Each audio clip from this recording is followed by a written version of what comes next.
हुआ तो उसके साथ में कोई उसके परिचित ने कह दिया कि मुझे भी साथ में जला दो? नहीं, किसी के साथ कोई नहीं जाता। शमशान क्या है? दक्ष प्रजापति ने भगवान शंकर को श्राप दिया था कि मैं तुझे श्राप देता हूं कि तू शमशान में निवास करेगा। शमशान मेरे शंकर का घर है। वहां व्यक्ति देवाधिदेव महादेव के पास में जाता है। शंकर कहते हैं तू ये कभी मत सोचना कि तू अकेला है। जन्म हुआ, गर्भ में भी मैं था, इसलिए लोग कहते हैं कि अंदर पिंड जैसा बच्चा, पिंड मतलब पिंडी, पिंडी मतलब शिव। जन्म हुआ तब भी शिव था, तब भी शिव। जन्म के समय पर भी शंकर है, और जन्म के हमारे प्राण जब छूटे, हमारी मृत्यु जब हुई, तब भी कोई हो ना हो, मेरा देव अधिदेव महादेव शमशान में तुम अकेले नहीं, मेरा शिव तुम्हारे साथ है, मेरा शंकर तुम्हारे साथ है।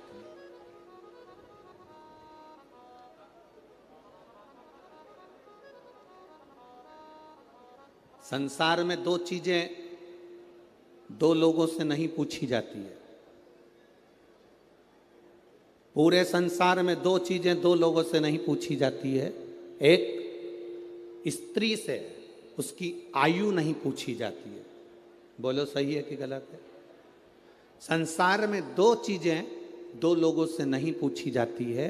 एक, स्त्री से उसकी आयु नहीं पूछी जाती है, और दूसरा, पुरुष से उसकी आय नहीं पूछी जाती है। स्त्री से आयु नहीं पूछी, पुरुष से आय नहीं पूछी। क्यों नहीं पूछना चाहिए? क्योंकि स्त्री से आयु इसलिए नहीं पूछते क्योंकि स्त्री अपने लिए कभी नहीं जीती, स्त्री हमेशा दूसरों के लिए जीती है। और पुरुष से उसकी आय नहीं पूछते। क्यों नहीं पूछते? क्योंकि पुरुष अपने लिए नहीं कमाता, हमेशा दूसरों के लिए कमाता है, इसलिए इन दोनों से नहीं पूछा जाता। स्त्री से उसकी आयु नहीं पूछी जाती, और पुरुष से उसकी आय नहीं पूछी जाती। आदमी किसके लिए कमा रहा है? सवेरे 8 बजे से दुकान पर बैठता है, रात को 10-10 बजे तक दुकान पर बैठता है, दिन भर मेहनत करता है। आप में से कितने लोग हैं जो दिन भर मेहनत करते हैं तो सोने की रोटी खाते होंगे, चांदी का कटोरा पूरा की पूरा खा जाते होंगे? अगर करोड़पति भी करोड़ों का धन कमा रहा है, गरीबड़ा भी अगर धन कमा रहा है, तो वो 2 रोटी ही खा रहा है। एक भिखारी हमारे दरवाजे पर जब भीख मांगने के लिए आता है, वो भीख मांगने नहीं आता, हमको ज्ञान देने आता है।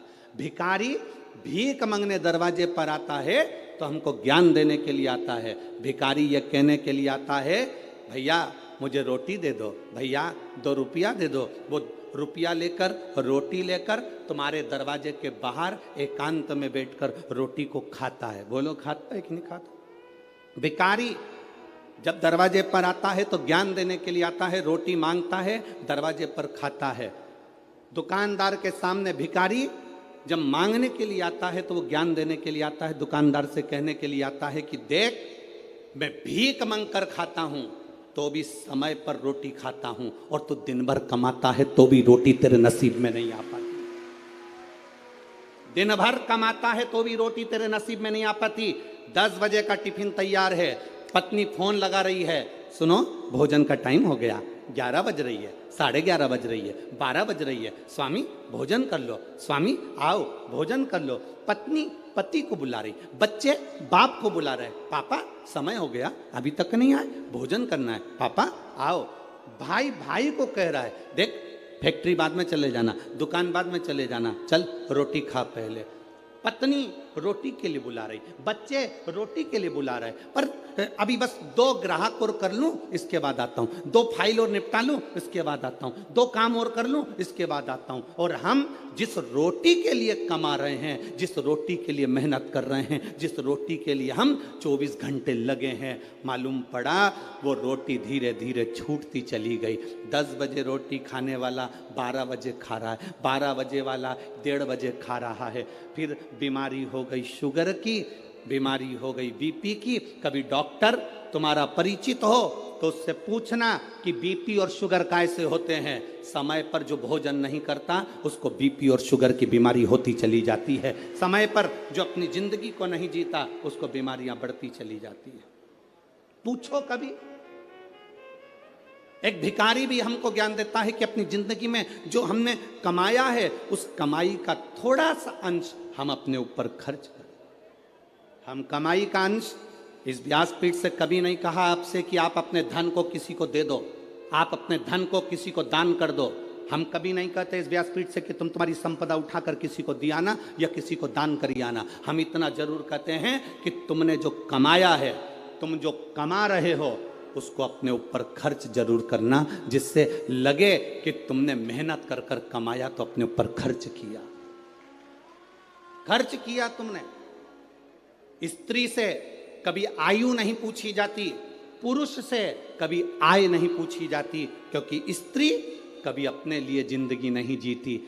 जीती है तो पहले माँ बाप के लिए, माता पिता ब्याह कर कर भेज देते हैं तो पति के लिए, पति के बाद में जब बच्चे आ जाते हैं तो बच्चों के लिए, फिर जीती है तो अपना पोता पोती नाती पंती के लिए। पूरी जिंदगी स्त्री अपने शरीर को अगर संभाल कर रखती है तो दूसरों के लिए रखती है कि मेरे बच्चे सुखी रह लें, मेरा परिवार सुखी रह ले, मेरा परिवार सुखी रहे, मेरे बच्चे सुखी रहें, मेरा कुटुंब सुखी रहे, मेरे रिश्ते सुखी रहें। स्त्री से आयु नहीं पूछी जाती, पुरुष से आयु नहीं पूछी जाती।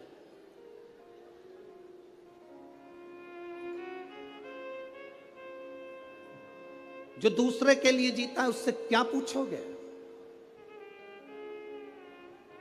क्या पूछोगे?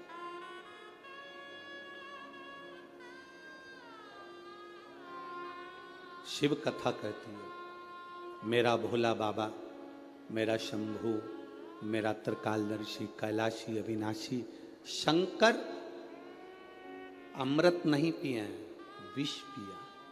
किसके लिए? दूसरों के लिए।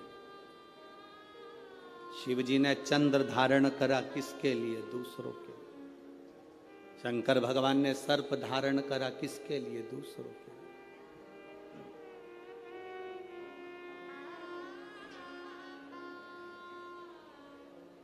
सर्वे भवन्तु सुखी। अपने लिए क्या रखा, क्या रखा? पार्वती जी ने पूछ लिया था भोलेनाथ जी से, बाबा आप सारी दुनिया को देते हो, अपने पास कुछ नहीं रखते हो, क्यों नहीं रखते? शिव जी कहते हैं, पार्वती मुझे रखने की जरूरत नहीं है। मैंने जिसको दिया है अगर वो उसका सही उपयोग करेगा तो उसका एक अंश मेरे पास आएगा। अगर उसने सही उपयोग करा तो उसका एक अंश मेरे पास में आएगा, मेरे करीब में पहुंचेगा। अगर वो सही उपयोग कर रहा है तो। आप किस चीज का सही उपयोग कर रहे हो? नयन दिए मेरे धर्मा बाबा ने दर्शन करने के लिए, इन नेत्रों से हम दिन भर अपने मोबाइल को, अपनी टीवी को देखते रहते हैं। श्रवण दिए भगवान ने कथा को सुनने के लिए, हम इससे कथा श्रवण नहीं कर पाते। मुख दिया मेरे दातार ने भजन करने के लिए, हम भजन नहीं कर पाते। पाँव दिए मंदिर तक जाने के लिए, हम जा नहीं पाते। हाथ दिए जनमानस की सेवा के लिए, हम सेवा नहीं कर पाते। शरीर का प्रयोग करा कहाँ? मुख का प्रयोग करा मदिरा पीने में, शराब के नशे में, गंदे नाली के पानी में। कान का प्रयोग करा निंदा और चुगली और गाली सुनने में। नेत्रों का प्रयोग करा गंदी चीजें देखने में। पाँव का प्रयोग करा गंदी जगह जाने में, हाथ का प्रयोग करा गंदी वस्तुओं को छूने में। हमने प्रयोग करा क्या?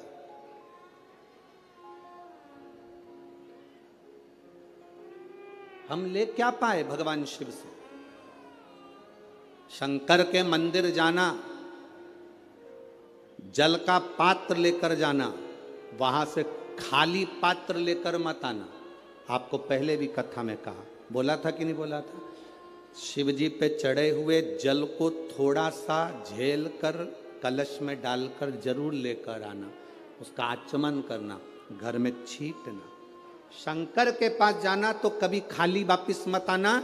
शिव कथा कहती है अगर आप जल चढ़ाने नहीं भी गए, बिना लोटे के, बिना जल के, बिना बेलपत्र के, बिना धतूरे के, बिना शमी पत्र के, बिना चावल के दाने के भी आप शंकर के पास अगर पहुंच गए हो तो शंकर आपको कभी खाली नहीं भेजता, वो झोली भर कर ही भेजता।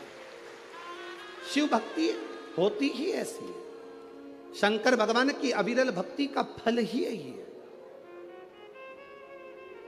शंभु शरणे पड़ी मांगो घड़ी रे, दुख काटो दया करी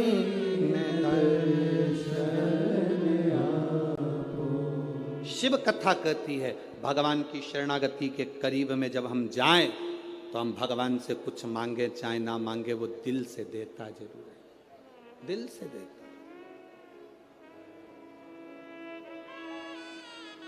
आप लोगों से एक बात पूछे क्या? जवाब दोगे? अरे बोलो तेरे नागपुर वालों, पक्का? ठीक है। तुम्हारी आर्थिक स्थिति ठीक है, तुम्हारी आर्थिक स्थिति ठीक हो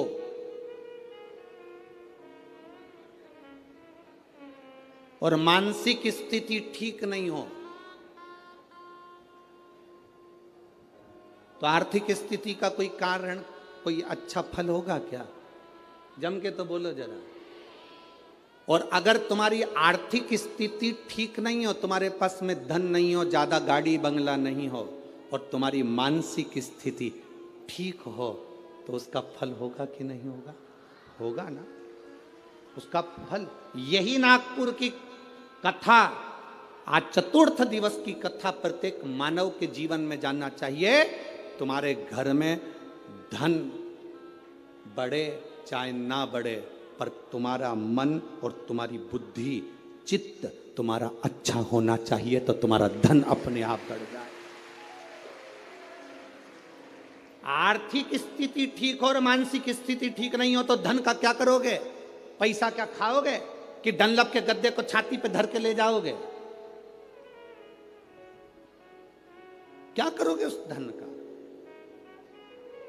आर्थिक स्थिति से ज्यादा जरूरी है मानसिक स्थिति ठीक होना। मन ठीक नहीं है, दिमाग ठीक नहीं है, बुद्धि ठीक नहीं है, चित्त ठीक नहीं है, तो करोड़ों का धन अलमारी में भरा रहे तो उसका मतलब क्या? क्या मतलब? सारे देवताओं में, 33 कोटि देवी देवताओं में, सारे देवताओं की आर्थिक स्थिति बिल्कुल ठीक है। करोड़ों का धन है, संपदा है, सुख है, वैभव है।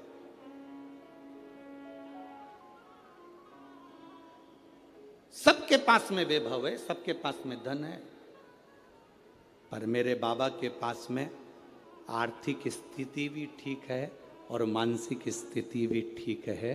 वो दुनिया के मन को अपने कंट्रोल में रखते हैं।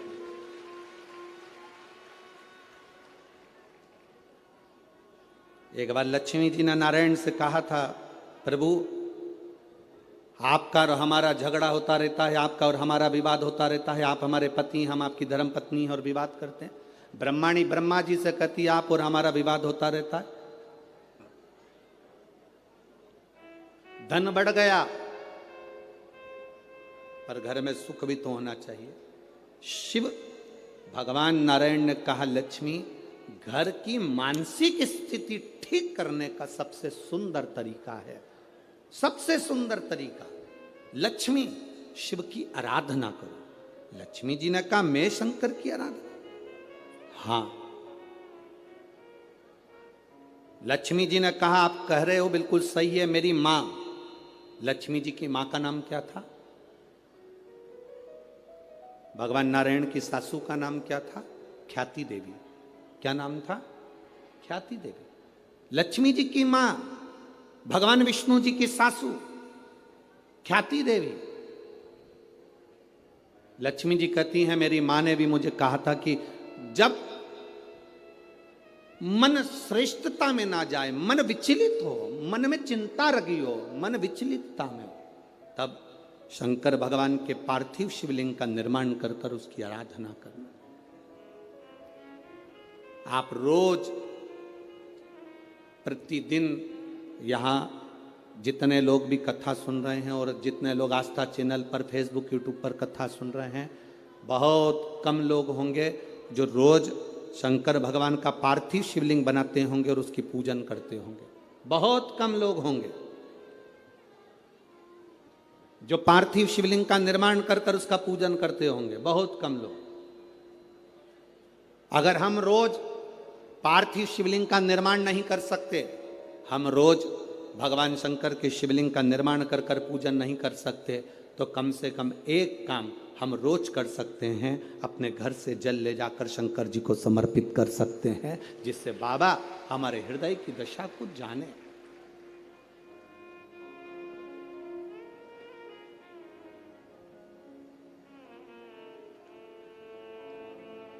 आज का जीवन कैसा हो गया? आज का जीवन है कैसा?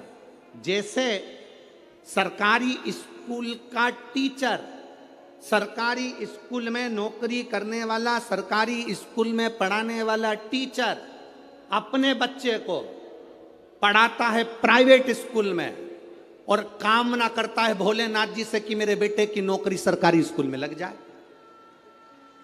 जरा विचार करना, सरकारी स्कूल का टीचर अपने बच्चे को पढ़ाता है प्राइवेट स्कूल में और नौकरी लगवाना चाहता है, बोलो जम के बोलो जरा, सरकारी स्कूल में। हमारी बात दुनिया के लोगों को बहुत बुरी लगती है महाराज, बाद में कहते हैं सीवर वाले महाराज को बोलने का तरीका नहीं है।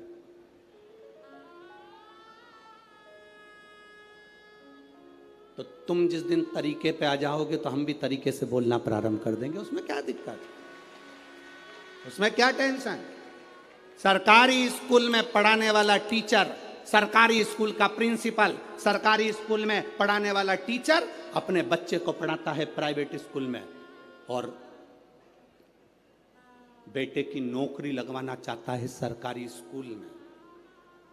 कारण उसको स्कूल की पढ़ाई का अंदाजा है, उसको स्कूल की कमाई का भी अंदाजा है, इसलिए वो नौकरी सरकारी चाहता है। अगर तू अपने बेटे को सरकारी नौकरी चाहता है तो अपने बेटे को सरकारी स्कूल में पढ़ाना भी चाहिए, पढ़ाना भी चाहिए। जब तुम अपने बच्चे को सरकारी स्कूल में पढ़ाओगे तो तुम्हें मालूम पड़ेगा कि हमें किस तरह से बच्चे को पढ़ाना है, हमें कितना ज्ञान देना है, कितनी प्रबलता देना है, कितनी विद्वत्ता देना है। एक साइंटिस्ट पहले अपने साइंटिस्ट बनने वाला पहले धीरे धीरे धीरे धीरे प्रैक्टिकल कर करके तब जाकर साइंटिस्ट बनता है। आप भी जब अपने ऊपर अमल करोगे तब मालूम पड़ेगा कि जिंदगी की दौड़ में हमें कितने आगे निकलना है, कितने पीछे हम जा रहे हैं।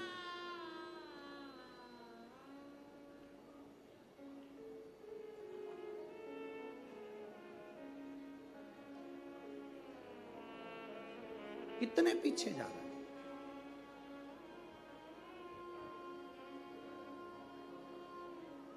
कितना विचित्र संसार हो गया, जरा विचार करिएगा। वो तो अब शिव महापुराण की कथा होती है तो ये लाखों की भीड़ अब जुटने लगी है, अब आने लगी है।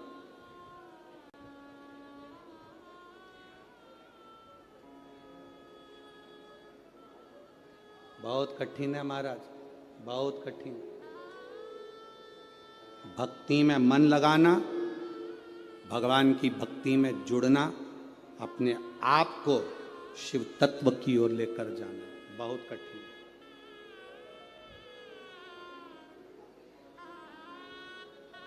अपने भीतर से शंकर की ओर जाना। आप में से कई माताएं बैठी हैं जो बात बात में कह देती घुटने काम नहीं कर रहे। अरे बोलो तो नहीं, सही है कि गलत है? जीजियों, ए नागपुर की जीजियों, सही है? माता कहती है घुटने काम नहीं कर रहे। कोई कोई के मेरा हाथ काम नहीं कर रहा, कोई के मेरा कमर काम नहीं कर रही। आज तक एक भी ऐसी नहीं मिली जो कह दे मेरा दिल काम नहीं कर रहा, मेरा मन काम नहीं कर रहा। दिल काम कर रहा है तभी तो लगी रहती है।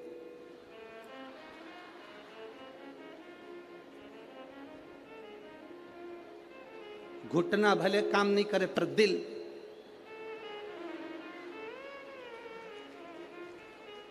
दिल काम कर। आज तक नहीं मिली एक, जितने मिले सब ऐसे ही मिले। घुटना काम नहीं कर रहा, हाथ काम नहीं कर रहा, सिर काम नहीं कर रहा, पीठ काम नहीं कर रही। आज तक नहीं बोला कि मेरा दिल काम नहीं कर रहा। जब तक मैं कथा नहीं सुनती मेरा दिल नहीं लगता, ये मन नहीं लगता, ये चित्त नहीं लगता, ये काम ही नहीं करता।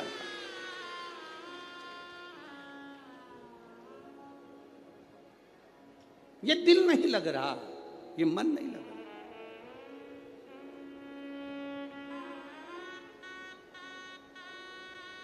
कैसे?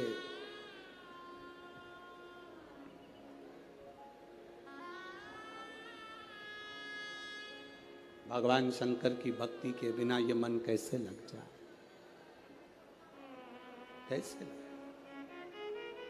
अरे खानो नहीं भावे मने, पीनो नहीं भावे, दौड़ दौड़ मन सत्संग जावे। और मैं तो शिव की दीवानी ऐसी हो गई रे, सपनों में आवे मारे डमरू वाला। मेरे स्वप्न में मेरा डमरू वाला मुझे दिख रहा। जब दिल बिना कथा के नहीं रहता, कथा नहीं भी होती है तो लोगों को कानों में भी ऐसा लगता है कि सियोर वाला महाराज कहीं कथा बाच रहा है। किसी किसी को होता है जिसके कानों में कथा सुनने की आदत हो जाती है, जब टीवी पर भी नहीं आती तो कथा लगती है। आपके साथ भी हुआ होगा, कभी किसी गली में से निकल रहे होगे तो आपको लगा होगा ऐसा लग रहा है कथा चल रही है।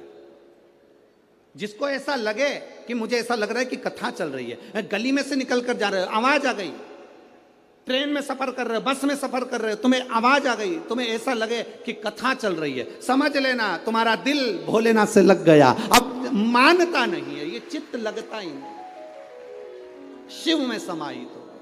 बोल बम का नारा है, शिव में हमारा चित्त लग गया, शंकर में हमारा मन लग गया, ये हृदय लग गया और उसी से लगना। वो कहे सताओ ना हमें लोगों, हमें दिल की बीमारी है। सताओ ना हमें लोगों, हमें दिल की बीमारी है। हमारा वेद दुनिया में वो डमरू धारी है। ये बीमारी का इलाज करने वाला केवल एक है, वो शिव।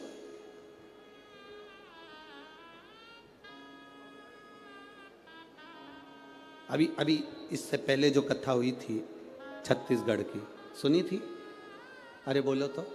हमने उसमें कहा था दर्जी शर्ट में जेब लगाता है तो वो राइट में नहीं लगाता, वो लेफ्ट में लगाता है। कहाँ लगाता है? लेफ्ट में। दर्जी शर्ट में जेब टी शर्ट में जेब सीधे हाथ में नहीं लगाता, कुर्ते में जेब दर्जी अपने सीधे हाथ पर नहीं लगाता। दर्जी अगर जेब लगाता है तो उल्टे हाथ पर लगाता है, क्योंकि दर्जी को मालूम है दिल यहीं पर होता है, ऊपर जेब लगाऊंगा। कभी मंदिर गया बेलपत्र लाएगा ना तो ऊपर की जेब में रख लेगा।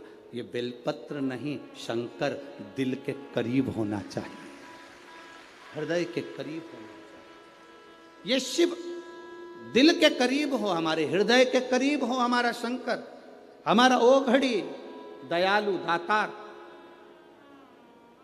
नजदीक हो हमारे।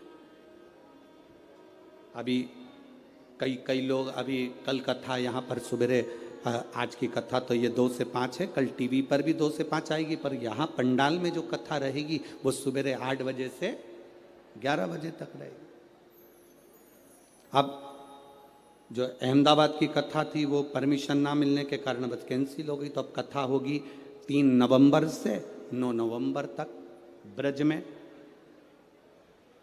कोसी कला में, मथुरा में 2 बजे से 5 बजे तक। अब बीच में जो समय है तो कई माताओं ने विचार करा अच्छा हुआ हमारी कथा अच्छी थी तो हमारा मन नहीं लगता था काम में, अब बीच में जो समय मिल गया हम इसमें सफाई कर लेंगे। अब दिवाली की सफाई कर, अब बीच में जो समय मिला है सफाई करने का मिला।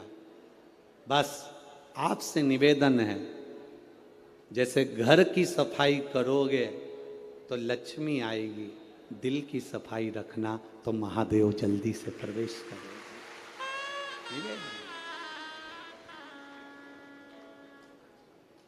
वो प्रवेश कर जाए,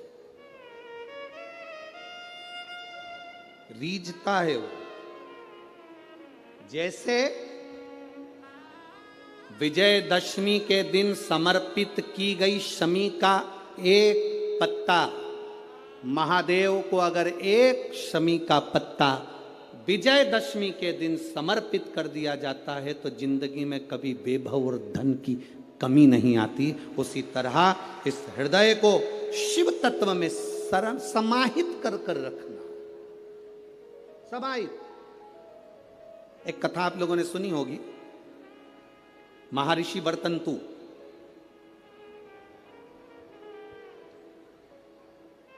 महर्षि वर्तंतु जिनके शिष्य थे कोत्स, जिसका नाम था कोत्स। महर्षि वर्तंतु के शिष्य कोत्स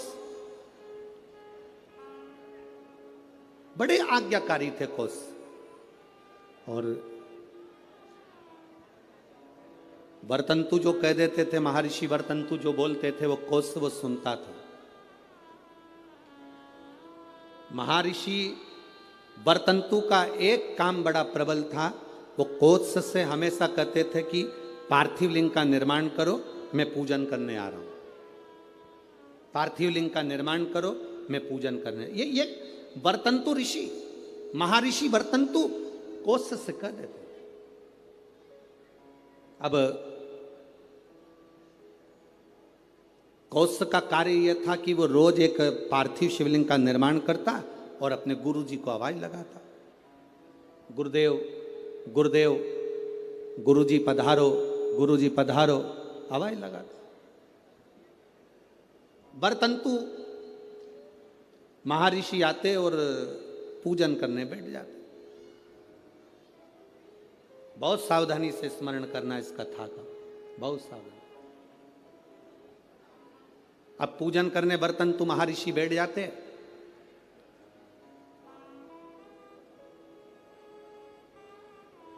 एक बार कोत्स भरी निंद्रा में सो रहा था। उसने स्वप्न में क्या देखा कि कोई काले काले से भयंकर दंत वाले आश्रम में प्रवेश कर रहे।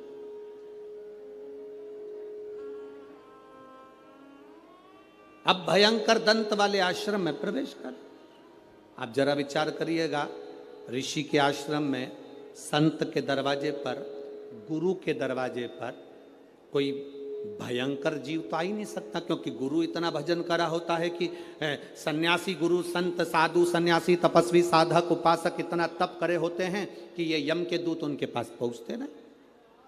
पर आज कोश ने क्या देखा कि भयंकर मुद्रा वाले, भयंकर दंत वाले, भयंकर विकराल रूप धारे हुए कुछ गण, यम के कुछ गण, यमदूत ये अंदर आ गए। तो कौश क्या कर रहा है, उन यमदूतों से पूछ रहा है तुम कौन हो, कहां आए हो। कहा वर्तंतु के पास में आए। क्यों? बस वर्तंतु के पास में हम पहुंचे उनको लेने के। ओ क्यों?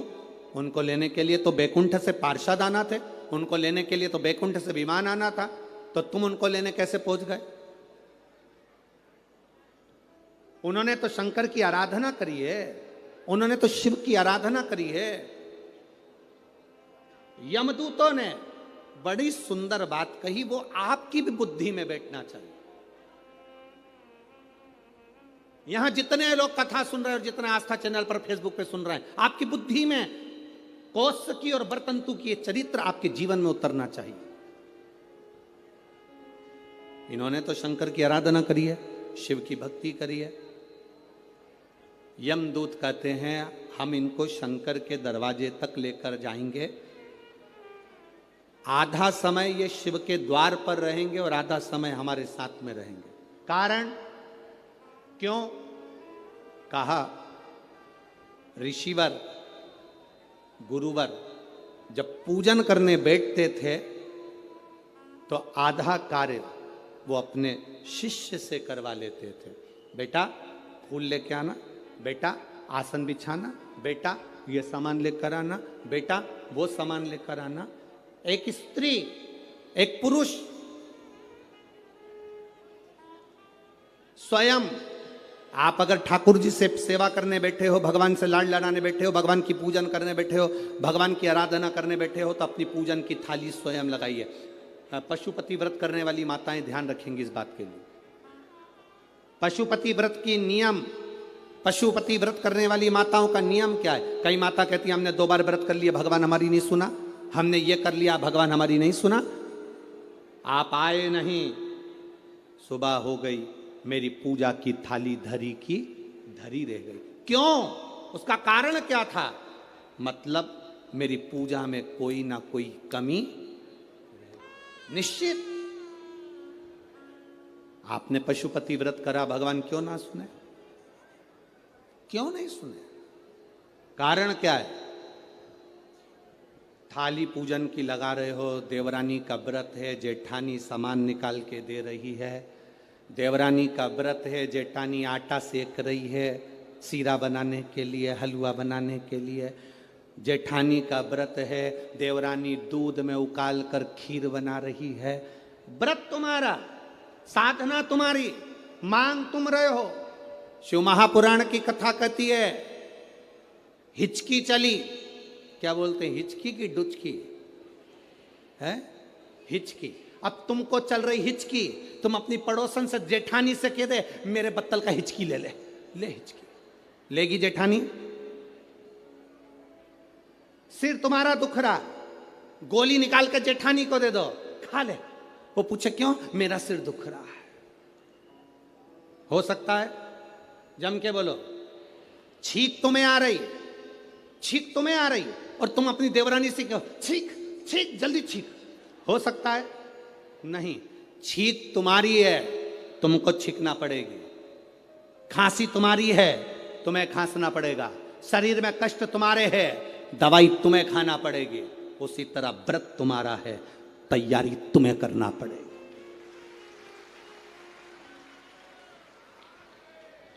गलती हम करते हैं। पशुपति व्रत का व्रत मैंने करा, मम्मी से कह के चली गई, मम्मी मेरा पशुपति व्रत है, मैंने शादी के लिए करूंगी या बच्चों के लिए करूंगी या इसके लिए करूंगी या उसके लिए करूंगी। मम्मी ने पूरी थाली लगा के दे दी, मेरी बेटी व्रत कर रही है, मेरी बेटी। मम्मी ने पूरी थाली लगा के दे दी, प्रसाद बना के दे दिया। बेटी ने 3 बार पशुपति व्रत कर लिया और काम नहीं हुआ। बेटी बाद में कहे कि हमने भी व्रत करा था, हुआ नहीं। उस कारण को समझना। क्या तूने तैयारी करी? तू तो केवल एक सिर की उतार रही है कि महाराज बोला है तो व्रत करना है तो मेरा काम हो जाएगा। पर विचार कर, थाली लगाती तो तेरे अंदर भाव जागता कि मैं महादेव की पूजन की तैयारी कर रही हूँ। चावल रख रही हूँ, बेलपत्र रख रही हूँ, पुष्प रख रही हूँ, एक एक चीज में महादेव जुड़ता तेरे दिल से। मैं महादेव के लिए हलवा बना रही हूँ, मैं महादेव के लिए सीरा बना रही हूँ, मैं महादेव के लिए खीर बना रही हूँ, मैं महादेव के लिए ये कर रही हूँ। हर आज कोष की परीक्षा करने के लिए, कोष की परीक्षा लेने के लिए, जब पूरी विद्या अध्ययन हो गया, पूरी पढ़ाई हो गई, सारा विद्या अध्ययन का कार्य हो गया, तब कौश की परीक्षा लेने के लिए वर्तंतु जी ने कौश की परीक्षा लेने के लिए वर्तंतु जी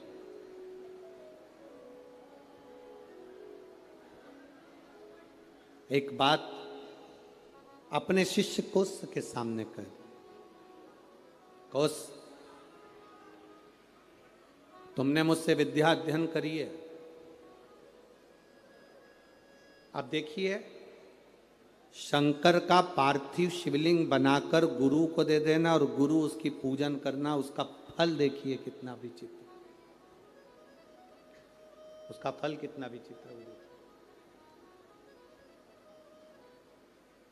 कौश, तुमने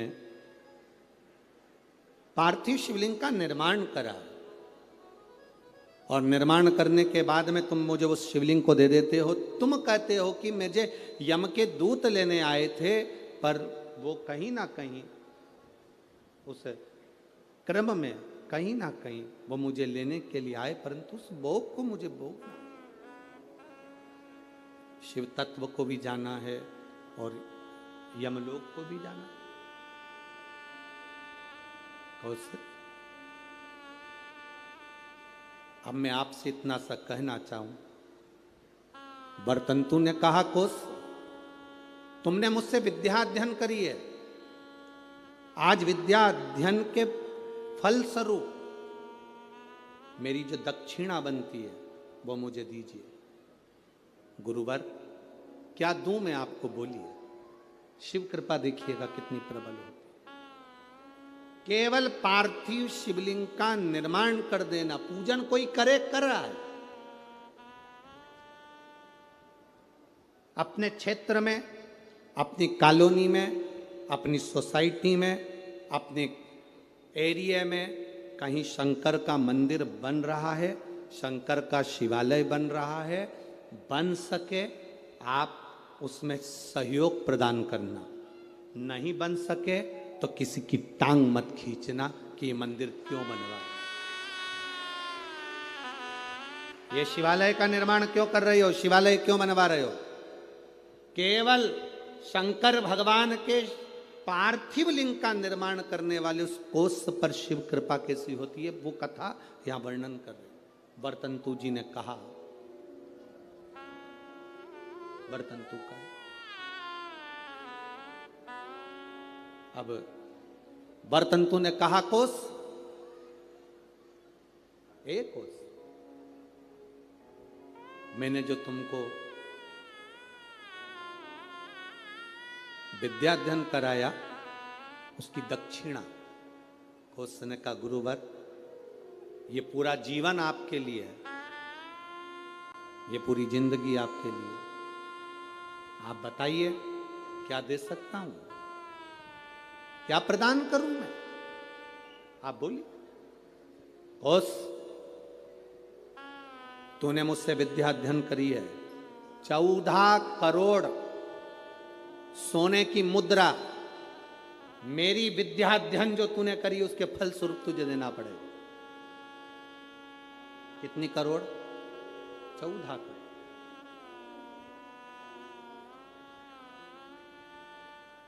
14 करोड़ सोने की मुद्रा। कोष की आंखों में जल भर गया, गुरुदेव मेरे पास तो इतना धन नहीं है, मैं 14 करोड़ आपको सोने की मुद्रा कैसे दे सकता हूं? फिर भी गुरु ने मांगा है, मैं लाकर जरूर दूं।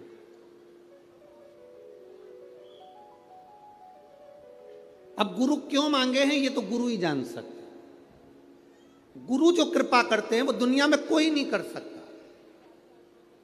एक संत, सदगुरु, शिव का उपासक, भगवान की भक्ति करने वाला, दिन रात शंकर का स्मरण में डूबने वाला, दिन रात राम नाम कृष्ण नाम की भक्ति में डूबने वाला, केवल उसकी आंख की दृष्टि ही पड़ जाती है तो जीव का कल्याण हो जाता है। वो सहज नहीं है गुरु।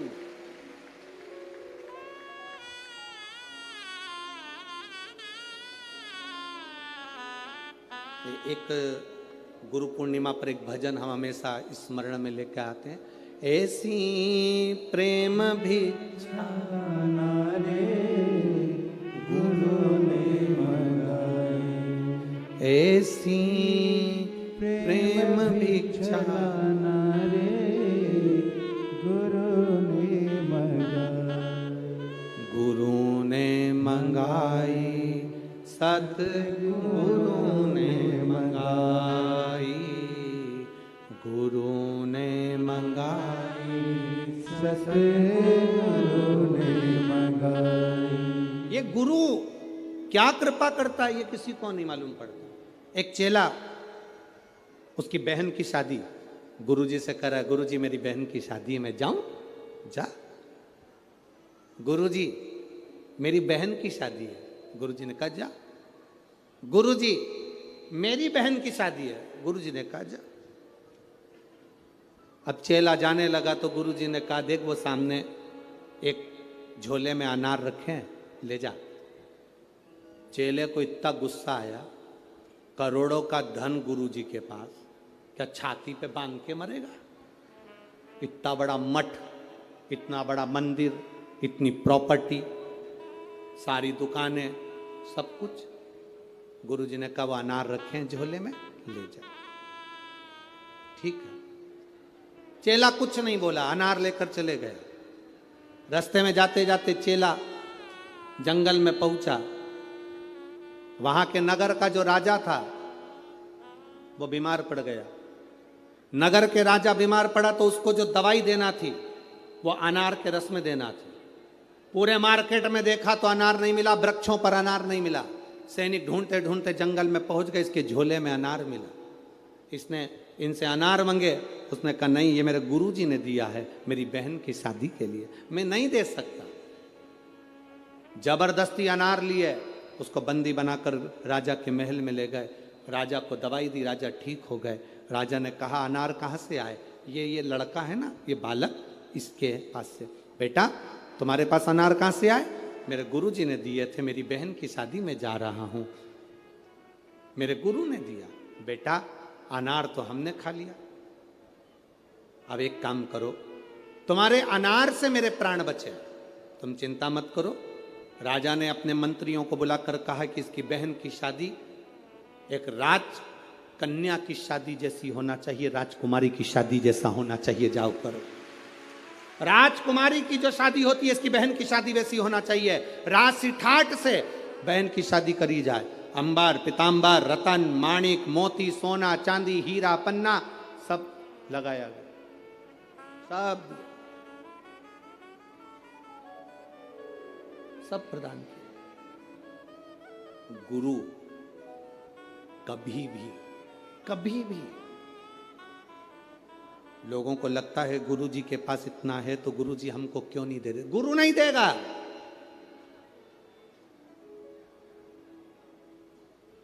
भिखारी को देकर भिखारी मत बनाओ, देकर किसी को कमजोर मत बनाओ। किसी को देकर कमजोर मत बनाओ। इसीलिए तो भारत की भूमि पर आत्मनिर्भर भारत बनने जा रहा है कि स्वयं आत्मनिर्भर बनिए, कमजोर नहीं, अपने आप में वो बल होना चाहिए, अपने आप में वो बल हो आपके अंदर।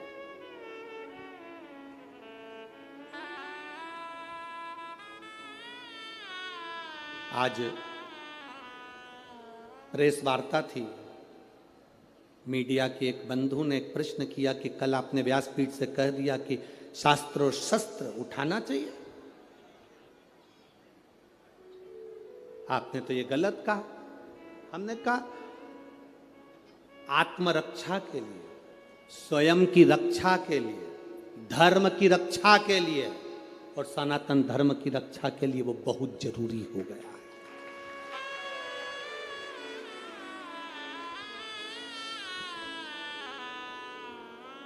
वो कहने लगे आप व्यासपीठ से ऐसी बात कहते हो। हम कहते ये व्यासपीठ नहीं है, ये शिव की पीठ है। जब जब जरूरत पड़ी मेरा महादेव सामने आया है। कभी जगत गुरु शंकराचार्य बनकर प्रकट होता है, कभी शिव तत्व के रूप में रुद्र बनकर प्रकट होता है, कभी अवधूतेश्वर बनकर प्रकट होता है, कभी कपालेश्वर बनकर प्रकट होता है। वो शंकर साधारण नहीं।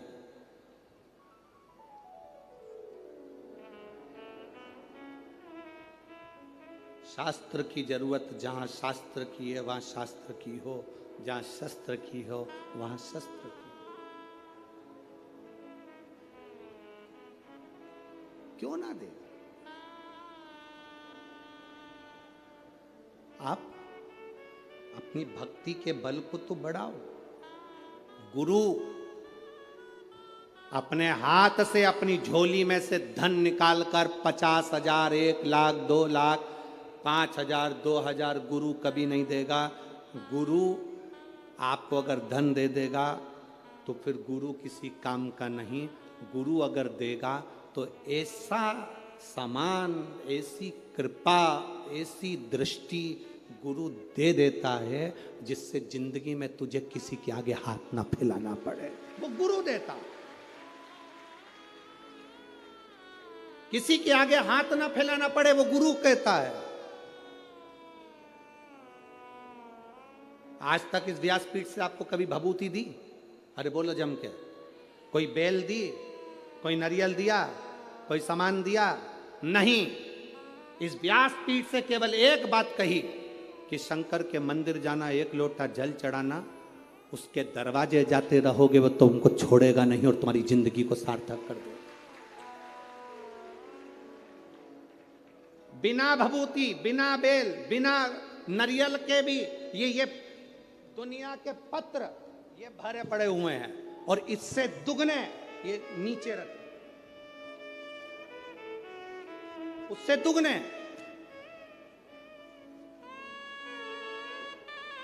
ये बिना भभूति के और बिना पत्र, बिना नारियल के और बिना बेल, ये पत्र जिसमें केवल और केवल तुम्हारा भरोसा और तुम्हारा विश्वास और उसके सिवाय कुछ भी नहीं।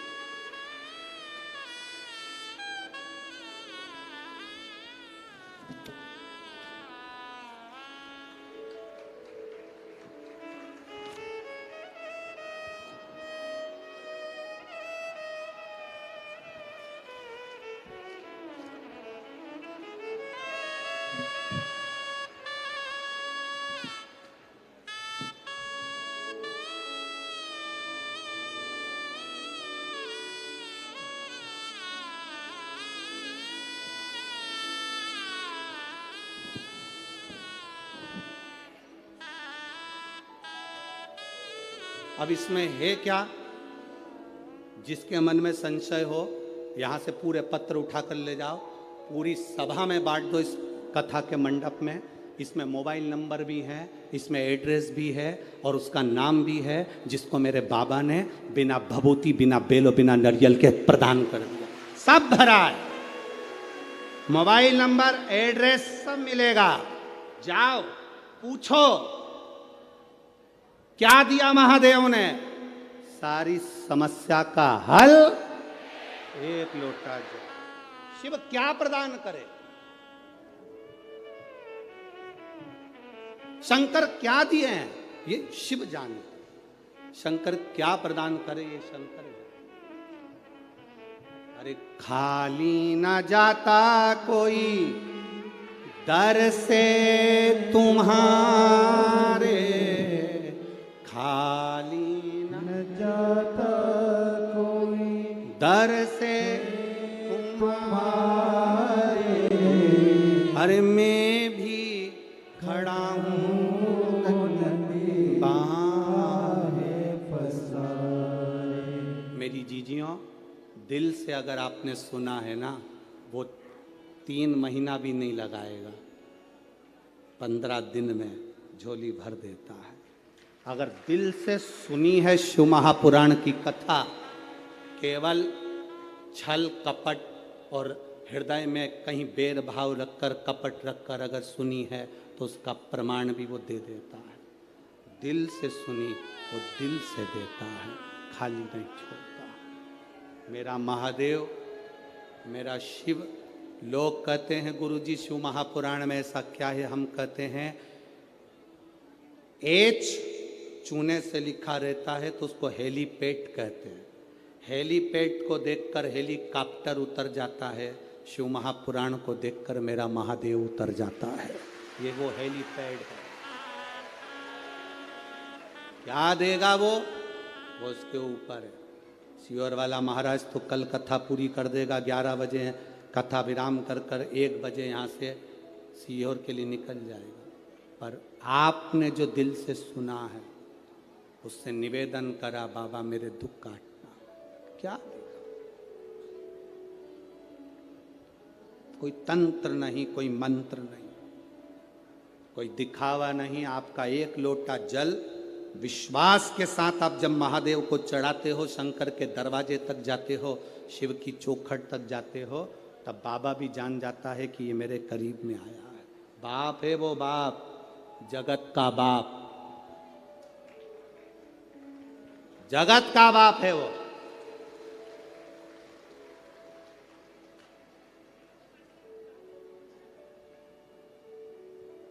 और बाप बाप रहता है, उसको देव नहीं कहते, क्या कहते? महादेव कहते हैं। देवों का भी देव महादेव है वो। 64 योगनियां, 33 कोटि देवता उसके सामने नृत्य करते हैं, सामने, उसको नहीं फर्क पड़ता। केवल इन नेत्रों से जिसने पहचान लिया, पहचान लिया। गुरु क्या देगा? गुरु केवल दृष्टि। क्या करता है गुरु? माला जपता रहेगा, दृष्टि देता रहेगा। केवल माला जपेगा और दृष्टि देगा। वो दृष्टि मूल है। वो क्या है दृष्टि में, वो जानता है।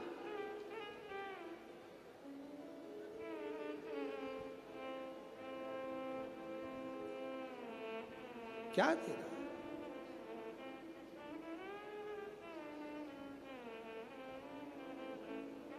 दुकानों पर लिखा रहता है आप कैमरे की निगाह में हो। कथा के पंडाल में जब तक बैठे हो तो तुम ये अंदाजा लगा कर रखना कि तुम शिव की निगाह में हो, शंकर की निगाह। बस जूते, कपड़े, जान पहचान वाले आपको अगर कष्ट दे रहे हैं, कौन कौन? जम के बोलो जरा। जूते, कपड़े, जान पहचान वाले, रिश्तेदार, परिचित, पहचान वाले आपको अगर कष्ट दे रहे हैं, तो ये समझ लेना चाहिए कि ये हमारे साइज के नहीं है। ये हमारे साइज के नहीं है। जूता कष्ट दे तो पहचान जाओ कि ये मेरी साइज का नहीं है। कपड़ा कष्ट दे तो समझ जाना कि ये मेरी साइज का नहीं है। और रिश्तेदार कष्ट दें तो समझ जाना कि ये तुम्हारी साइज के नहीं है।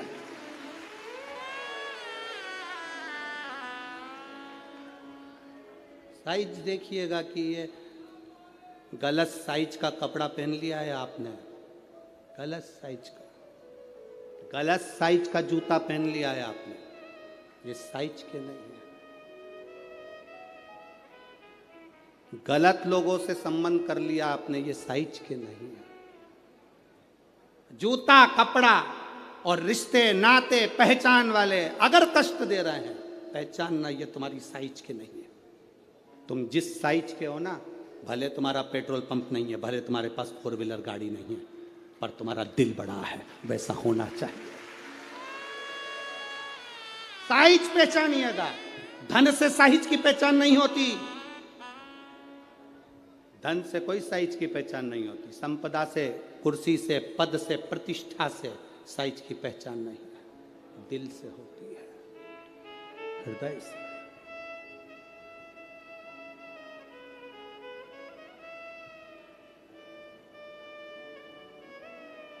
महाराज बर्तंतु कोष से कहे मुझे 14 करोड़ सोने की मुद्रा चाहिए। गुरु परीक्षा लेता है। गुरु परीक्षा की घड़ी में ऐसा सामने आता है कि परीक्षा लेने के लिए तत्पर।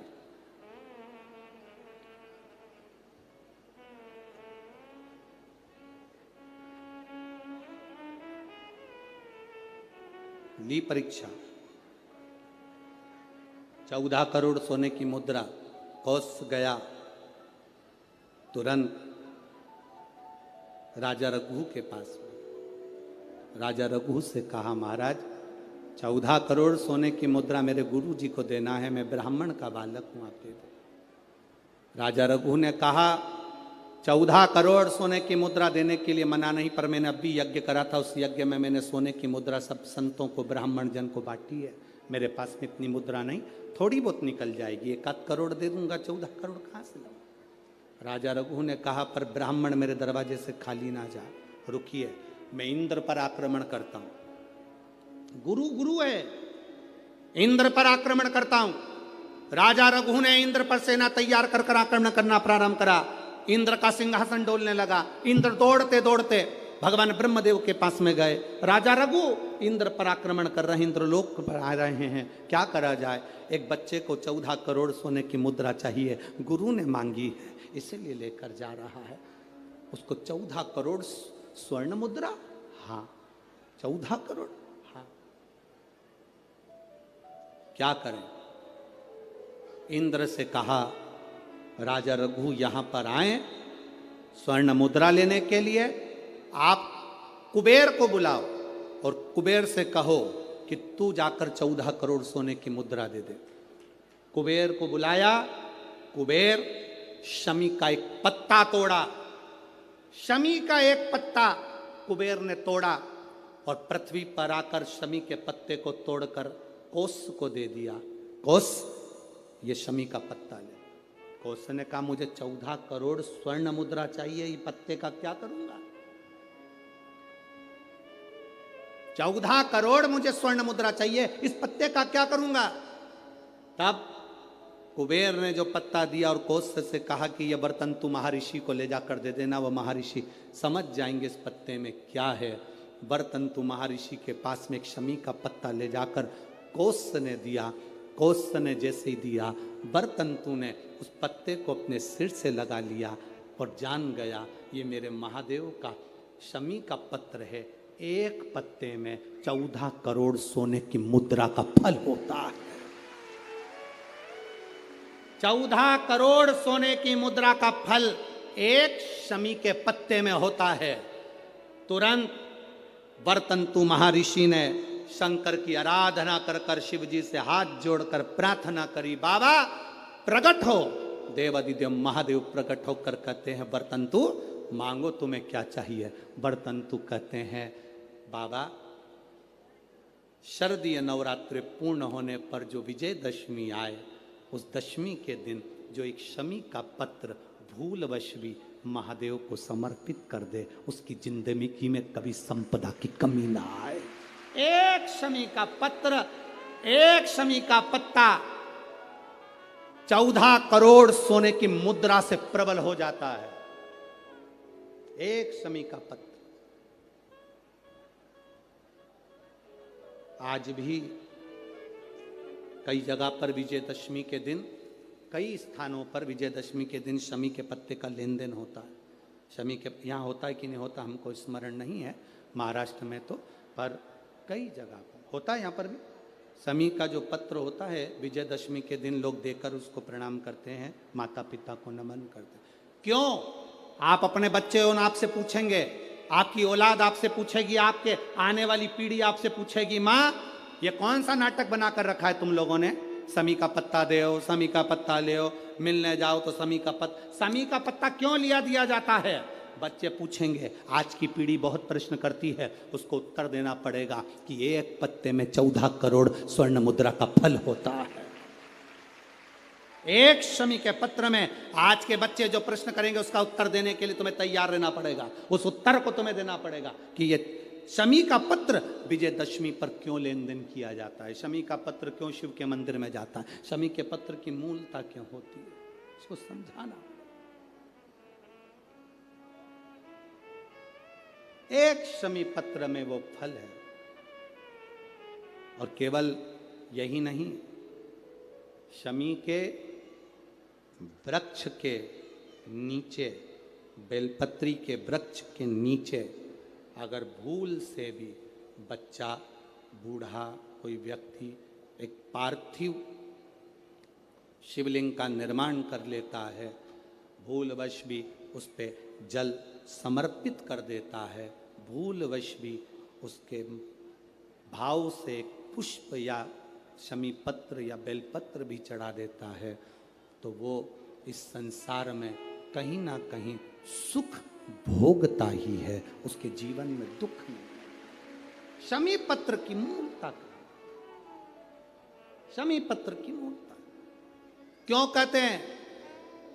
नारी के गर्भ में बच्चा रहे, नारी के गर्भ में संतान रहे। डॉक्टर कह रहे हैं वो संतान विकलांग हो सकती है, डॉक्टर कह रहे हैं कि वो संतान मानसिक विकलांग हो सकती है, डॉक्टर कह रहे हैं वो संतान बेकार हो सकती है। पत्र है, देखिए, ये तो मनी प्लांट का पत्ता है? मनी प्लांट का है कि और काय का है? ठीक है, पत्र।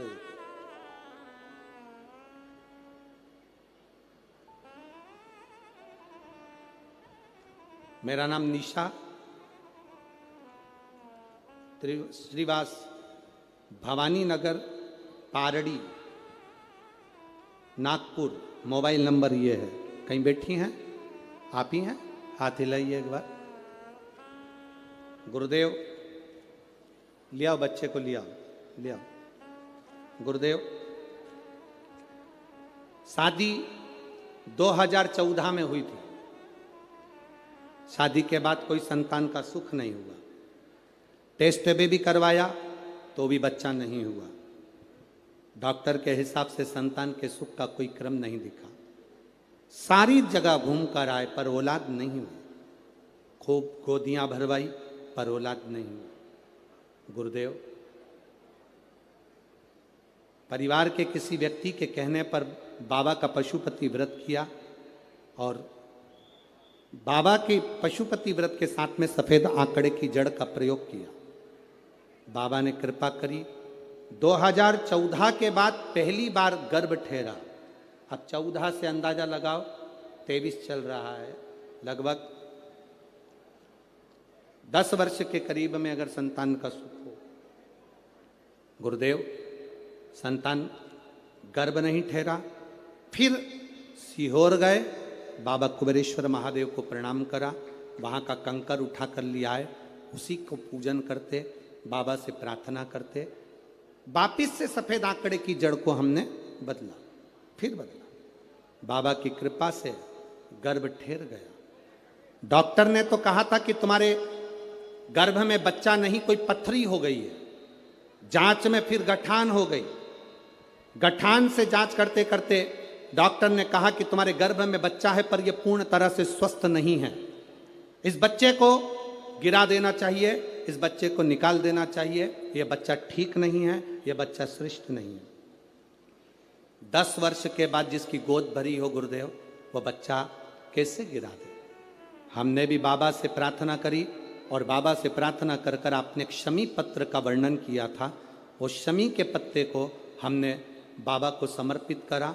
वही पत्ता हमारी धर्म पत्नी के पास में रहा और बाबा की कृपा से जो संतान हुई, डॉक्टर ने कहा ये बच्चा पूरी तरह से स्वस्थ है, इस बच्चे में कोई खराबी नहीं, ये बच्चा पूर्ण तरह से स्वस्थ है, इस बच्चे में कोई तकलीफ नहीं। 10 साल के बाद औलाद हुई है गुरुदेव, और 10 साल के बाद 2014 में संतान का विवाह हुआ था, उसके बाद से संतान सुख नहीं था। ये शिव कृपा, उदारता, उसकी करुणा, उसकी दया होती ही ऐसी।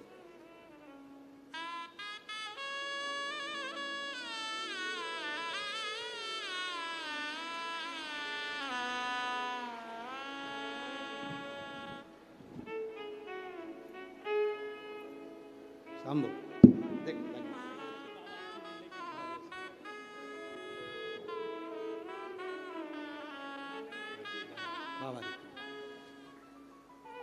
शिव कृपा। पत्र में लिखा, डॉक्टर कह दिए थे कि इसको निकाल दो, ये बच्चा ठीक नहीं है। शमी पत्र का एक भाव कोई साधारण नहीं होता। सबसे दृढ़ है आपका भरोसा, सबसे दृढ़ है आपका विश्वास, और जब विश्वास पक्का होता है तो मेरा बाबा भी देने में कमी नहीं रखता, देने में कमी नहीं रखता। मेरी जीजियों और कथा मंडप में विराजमान मेरे सारे जीजाओं, एक बात का ध्यान लगा कर बैठना कि तुम्हारा यहाँ 3 घंटा 2.5 घंटा तुमने जो बाबा को दिया है ना, ये तुम्हारा 2.5-3 घंटा कभी टॉकीज को देना वो तुम्हारा व्यर्थ जा सकता है। 2.5-3 घंटा अपने परिवार को देना वो व्यर्थ जा सकता है। 2.5-3 घंटा अपने दोस्त को देना वो व्यर्थ जा सकता है। पर ये तुमने जो 3 घंटा रोज 5 दिन तक कथा सुनी, ये तुम्हारी व्यर्थ नहीं जा सकती, ये तुम्हारे खाते में जाती, खाते ये खाली ना जाएगा।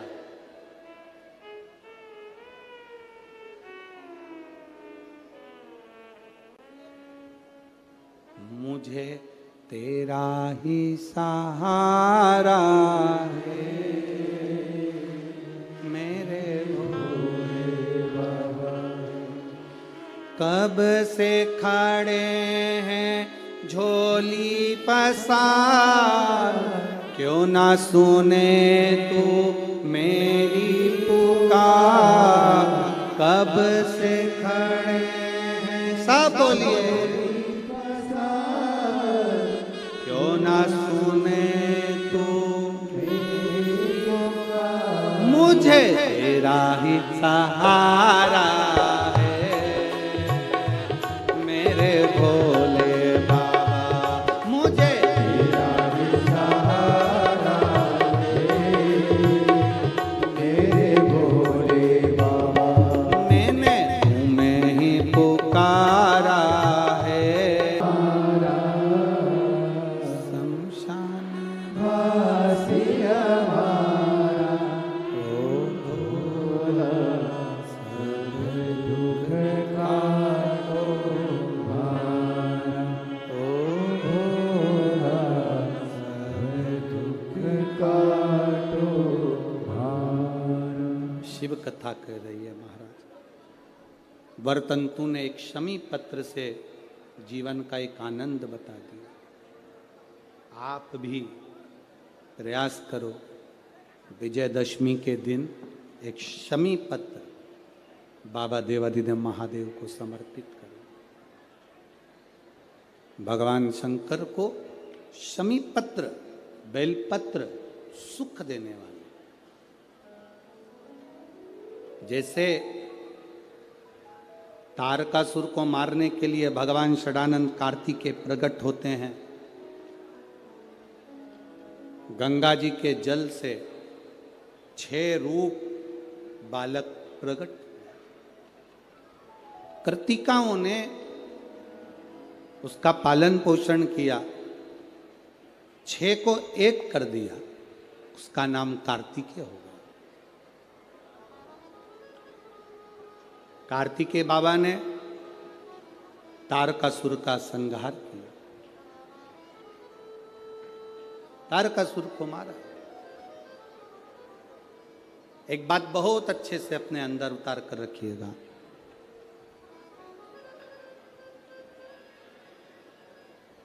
शरद पूर्णिमा से लेकर कार्तिक की जो पूर्णिमा है,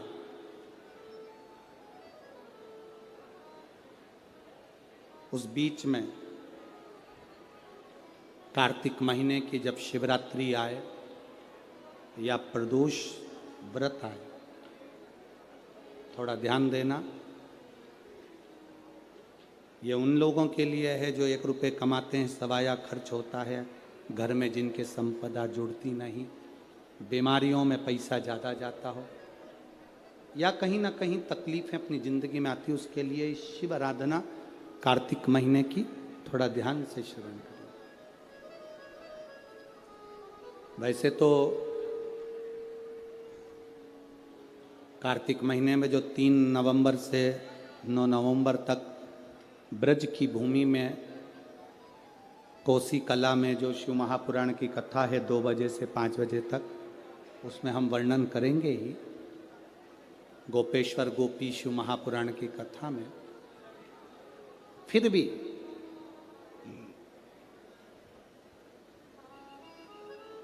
और हमारा निवेदन, जो ब्रज के नजदीक में रहते हैं,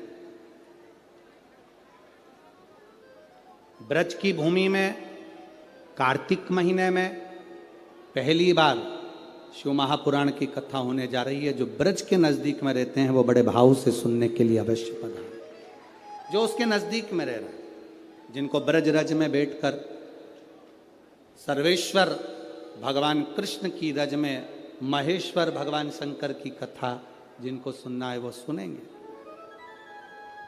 कार्तिक के महीने में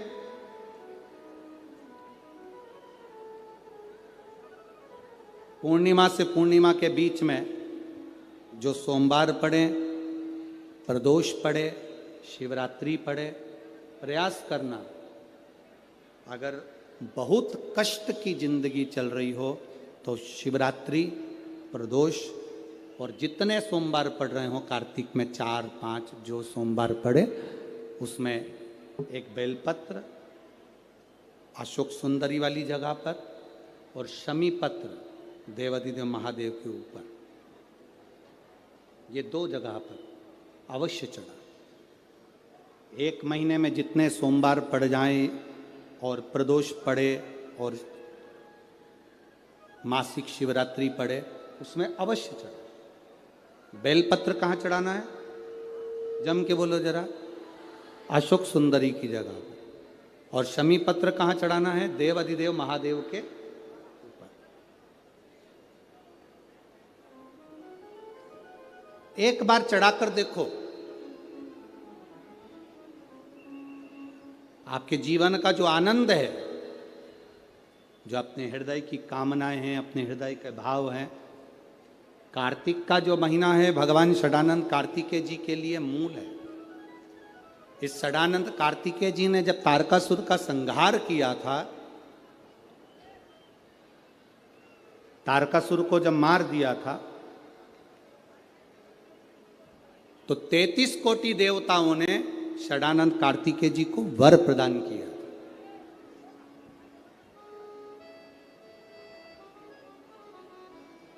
कार्तिकेय जी को वर प्राप्त हुआ। तो लक्ष्मी जी ने और भगवान नारायण ने षडानंद कार्तिकेय जी से कहा, ए स्कंद देव, ए कार्तिकेय, कार्तिक के महीने में जो दीप दान करता है उसके घर में कभी संपदा की कमी नहीं आती है। कार्तिक महीने के दीपदान की महत्वता जैसे ही लक्ष्मी और नारायण ने कही, तब ब्रह्मदेव प्रकट हुए और देवादिदेव महादेव प्रकट हुए माँ पार्वती के साथ में, और ब्रह्मा जी प्रकट हुए माँ ब्रह्माणी के साथ में। उन्होंने वर प्रदान कर दिया। षडानंद कार्तिकेय भूलवश भी अगर कोई बेलपत्र और शमी पत्र दोनों एक साथ आपकी बहन अशोक सुंदरी और आपके पिता देवादिदेव महादेव को शमी पत्र जो समर्पित कर देगा, षडानंद कार्तिकेय, इस कार्तिक के महीने में देव अधिदेव महादेव कहते हैं उसके यहाँ कुबेर का भंडार शिव भर देते हैं।